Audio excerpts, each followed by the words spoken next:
And before explaining this jihad, I would like to quote some verses of the Quran. Because as I said, that Islamic law, the primary source of Islamic law is first of all the Quran. In regards to the Quran, the first verse which I would like to mention, it is a verse from the surah, from the chapter, which is a chapter which is known as the Meccan chapter. The Quranic chapters, surahs, are classified into two types, Meccan and Medinan. Meccan from Mecca, the city Mecca, the Medinan from the city Medina. The reason for that is that any verse which was revealed before the migration of the Prophet from Mecca to Medina is known as Meccan verse or Meccan surah chapter. And any chapter or surah which was revealed after this migration, the migration of the Prophet from Mecca to Medina, which happened when he was 52 years of age, or 53 according to some narrations, then that is known as the Medinan.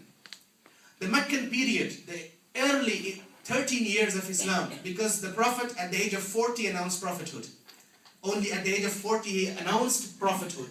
So those 13 years, the verses which were revealed in those 13 years, they are also speaking very clearly about jihad. Even though in those 13 years Muslims were not allowed to defend themselves. Yet, they were not allowed yet. They were being victims of, they were being tortured. They were being boycotted in the society.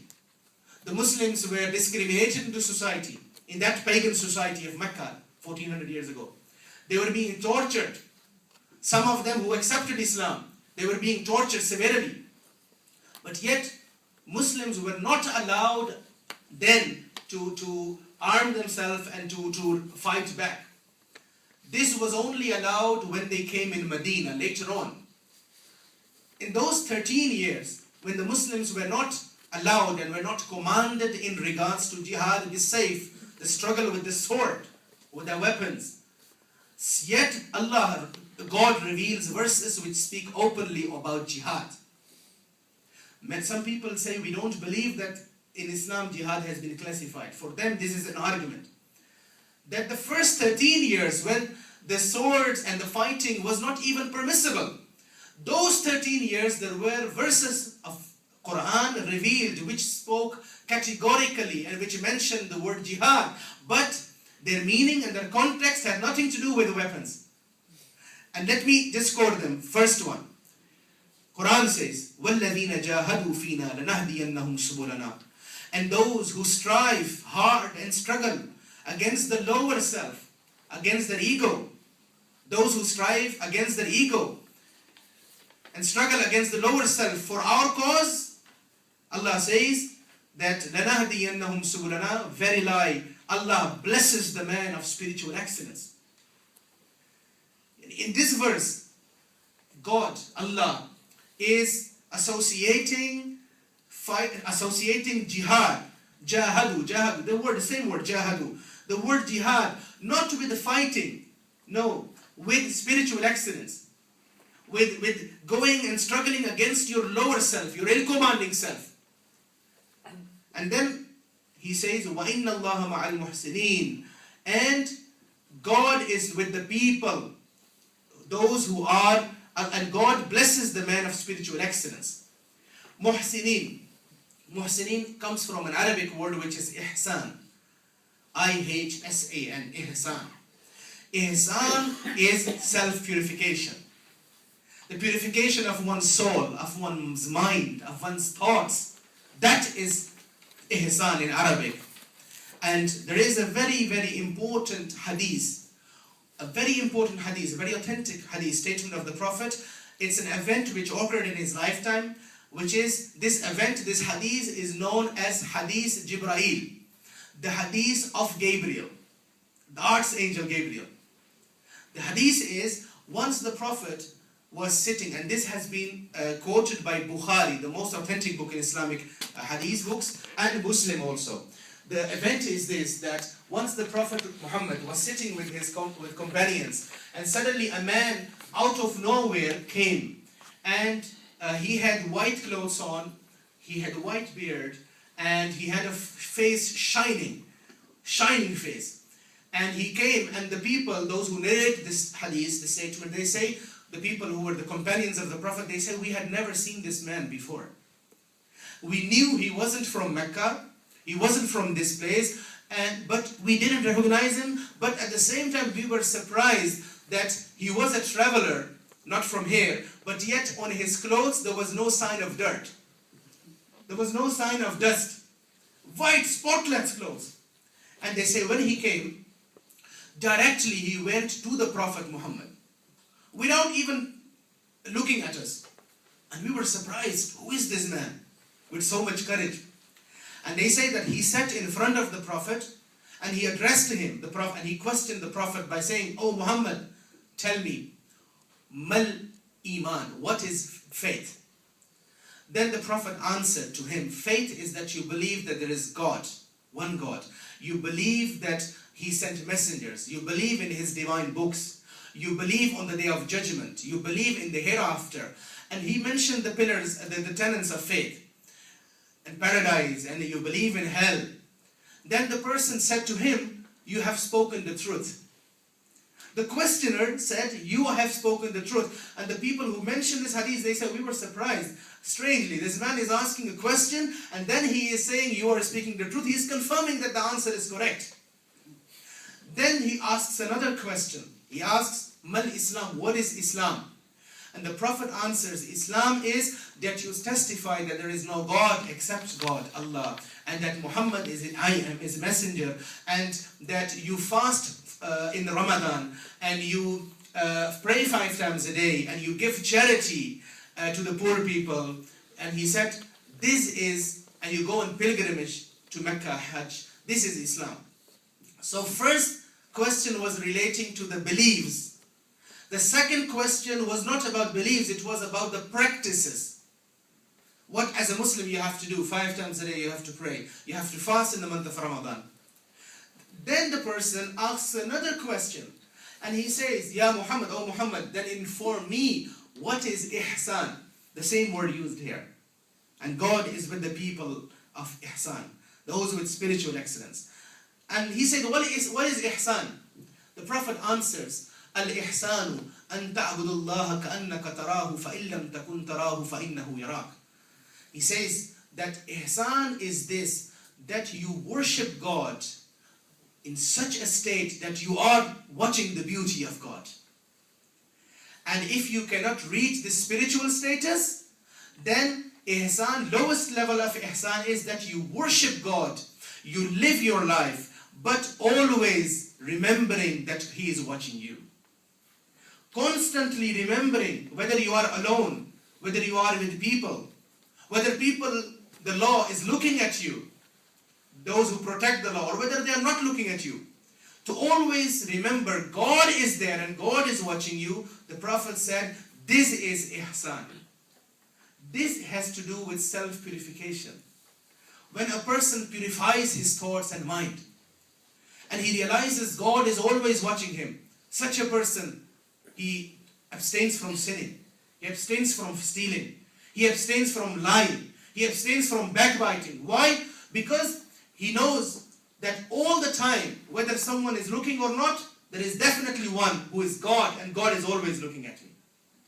So according to the hadith, this hadith then says that the person went back, and when the person went back, the companions asked him, "Oh Muhammad, Prophet, oh Prophet of God, who was this man?" And the Prophet said, he was an Archangel Gabriel, and he came here to teach you about your religion. So what is Islam? Religion Islam consists of 3 aspects, according to this hadith. Our faith, our belief, then our practices. The third, and this is something which unfortunately this aspect has been neglected by some Muslims also. And we don't talk about this a lot, we need to. The third aspect of our faith is spiritual excellence. It is tazkiyah, self-purification. The second verse of the Quran I would like to share with you is, Allah says in the Quran, this is again a surah which is a Meccan surah. وَمَنْ جَاهَدَ فَإِنَّمَا يُجَاهِدُ لِنَفْسِهِ.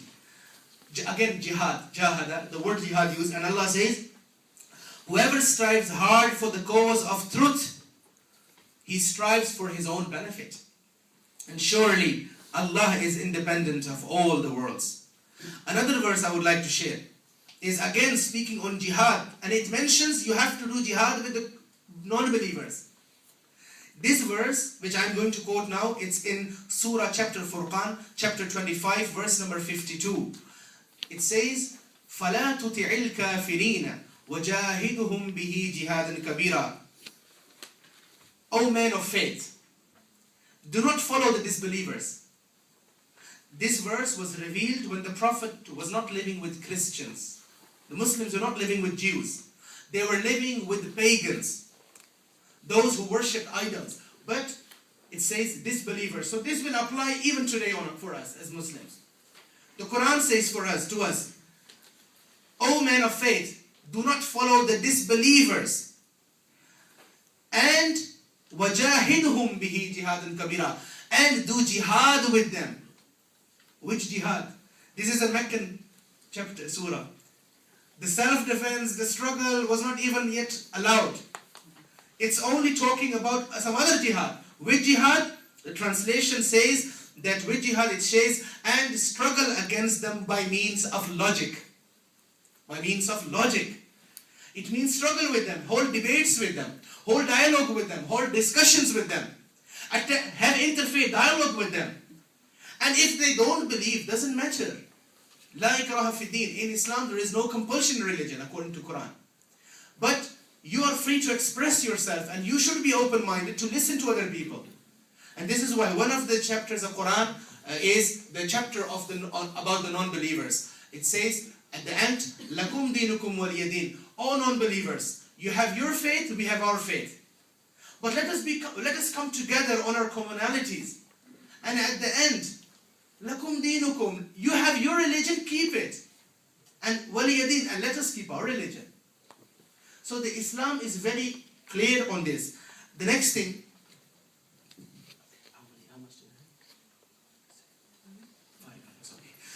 the next thing in regards another verse of the Quran I would like to mention, and this is a verse which mentions self-purification. It mentions the importance of jihad bin nafs, the jihad, the struggle against your ego. God says in Surah Ash-Shams, Meccan surah, again a Meccan surah. He says, قَدْ أَفْلَحَ مَنْ زَكَّاهَا وَقَدْ خَابَ مَنْ دَسَّاهَا. By the nafs, the ill-commanding self, and which gives orders and inspires a person to do wrong. The ill-commanding self of a person inspires us to do wrong. Then God says, قَدْ أَفْلَحَ مَنْ زَكَّاهَا. And indeed those who have purified this ill-commanding self are those who are successful. So again in this verse we understand, according to this verse, that there is another jihad, which is the biggest jihad, the greatest jihad, the greatest struggle. What struggle is that? That is the struggle against one's own evil desires and lust. We as humans are created and we consist of mainly three realities. The body, but in the body there is a soul. And the third thing is ill-commanding self. The soul, the ruh, prolongs to the company of God, prolongs to worshipping God, prolongs to peace, prolongs to harmony in the society, the soul. But on the other hand, we have also an ill-commanding self, the nafs. And the ill-commanding self initiates and motivates us to do wrong, motivates us to hate each other, motivates us and cultivates in us pride, cultivates in its ignorance, cultivates in its darkness, and cultivates in its selfishness. That is the ill-commanding self. On the other hand, we have a struggle. So in the body, human body, there is actually a struggle going on. Constant struggle. The struggle between the soul and the struggle between the ill-commanding self. And in the Quran, according to Islamic law, the biggest struggle a person can achieve or can do is not social struggle, political struggle, or intellectual struggle. Those are struggles which are important. But when you compare all the struggles together, the Prophet Muhammad said, the biggest struggle is the struggle against one's ego.